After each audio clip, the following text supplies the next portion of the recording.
Lənkəranda Yaşad Fondunun və Asan Könüllüləri Təşkilatının birgə təşkilatçılığı ilə şəhid övladları üçün nəzərdə tutulan 5-ci Yaşad düşərgəsinə start verilib.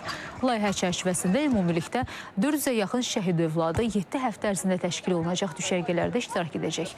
Uşaqlar üçün əyləncə saatları, maarifləndirici və öyrədici təlimlər, teatr tamaşaları, müxtəlif sahələrin peşəkarları və dövlət qurumlarının rəhbərləri ilə görüşlər, ekskursiyalar, həmçinin psixoloqların iştirakı ilə təlim və konsultasiyalar təşkil olunacaq. Təşkilatçılar bildiriblər ki, düşərgə müddətində uşaqlar sığorta ilə təmin olunacaq. Onların sağlamlığına həkimlər tərəfindən nəzarət ediləcək. Həmçinin psixoloqlar tərəfindən fərdi və qrup terapiyaları, eləcə də müxtəlif psixoloji dəstək proqramları həyata keçiriləcək.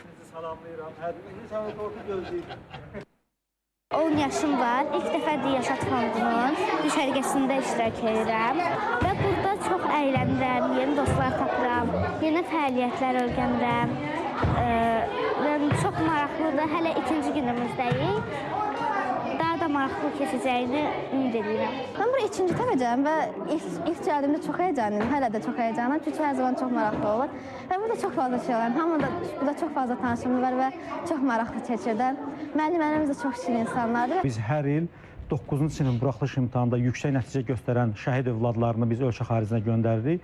Bu il də aidiyyatı dövlət qurumundan, Dövlət İmtahan Mərkəzindən nəticələri əldə etmişik. İlk 10-luğa girən şəhid övladları müəyyənləşib. Hal-hazırda onların ölkə xaricinə, Londona 2 həftəlik yay məktəbinə getməsi üçün aidiyyatı ölkənin Birləşmiş Krallığın səfirliyinə müraciət olunub və viza müraciətləri həyata keçirilib.